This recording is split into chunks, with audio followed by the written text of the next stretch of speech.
Hi, I'm Ted.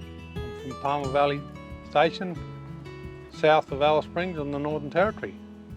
We're sort of semi-desert country, got about just a bit under 1 million acres and run about 3,000 breeders, full capacity to be comfortable if the season allows you to do that. Our average rainfall is around about 6 inches. A lot of times we don't get it, but our season this year, I wouldn't say it's great, but we'll survive, and I hope we get a bit more rain through the coming months. I've been in the industry since I left school at 13, and on our family place northeast of Alice, and then when we all split up, I come down here and started at Palmer Valley. The Palmer Valley is an Angus operation, sort of been doing that for the last 20 years at least, for the organic market mainly.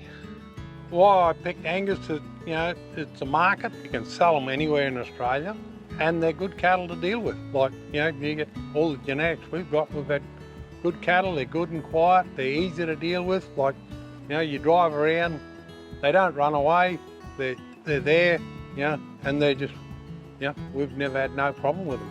They're just good cattle to deal with, and the Angus can handle the cold and handle the heat. We started out with Brahmins, a bit of everything, but Brahmin content, and we tried to clean them up and get no money from them until our opportunity to go Angus.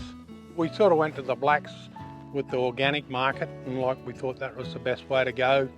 We're one of the first to do that. We believed in them and followed them, and it worked out pretty good. Well, we just started with bulls first and just crossed them with the Brahmin cows, crossbred cows, and we just kept, anything that was black we kept, and we just kept culling the Brahmins out as they got older, and actually they turned out to a pretty nice herd. We sort of go through it, on our EBV there's probably about 4 things on your EBVs that you really target. Our main thing is birth weight is in this area because you're not there watching them every day. You might see them every couple of months, and you don't want them to lose their calf or jam up, so you sort of don't go for the big birth weights. The Angus sort of try and keep themselves going, and they dry out more or less. We haven't really got a pattern of joining, and the reason why is our rainfall is we can get it any month. We don't try and make a set joining because we just leave them in there and do 2 musters a year and just leave them in there. It still work. We use 3 bulls to 100 cows. Just on your season, hopefully we sort of work from 75 to 85%. Just depends where your herd's back again. Like if it's coming back pretty good, well, you cull them pretty hard. It's like even your black ballies, you cull a few of them out. You're sort of on looks, and dry cows, you sort of target them a bit. But you've got to be a bit careful, but you wean them twice a year. And we've got a preg testing thing here, so the daughters and that, they preg test and check them, and they're onto that pretty good now. We sort of just buy bulls for the stud herd, and then the rest of them come through what we breed, and then bring them up here. Anywhere between 12 and 15 months, that's ideal sort of. And if they're a bit younger, it doesn't really matter, but you sort of just got to have them, on good feed when you get here, and try and avoid the summer if you can.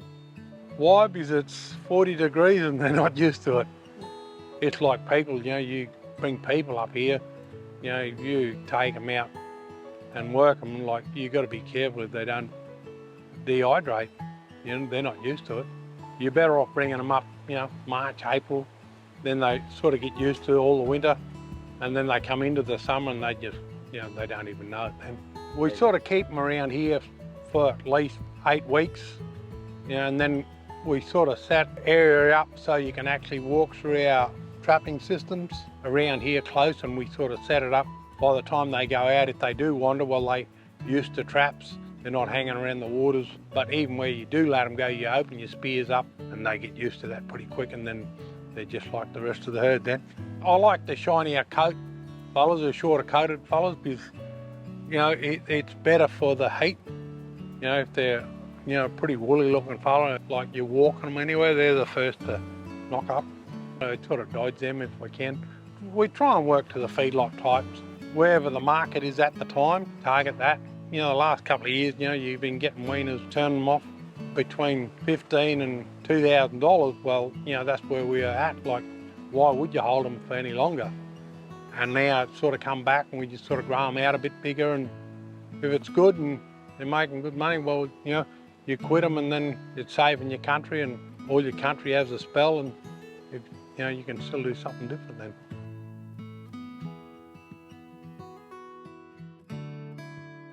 One of the first priorities for us is, you know, you lose, you know, if there's a lot of dogs and you lose, you know, 5 calves a week, that's a lot of calves over 12 months. So you try and control that as much as you can.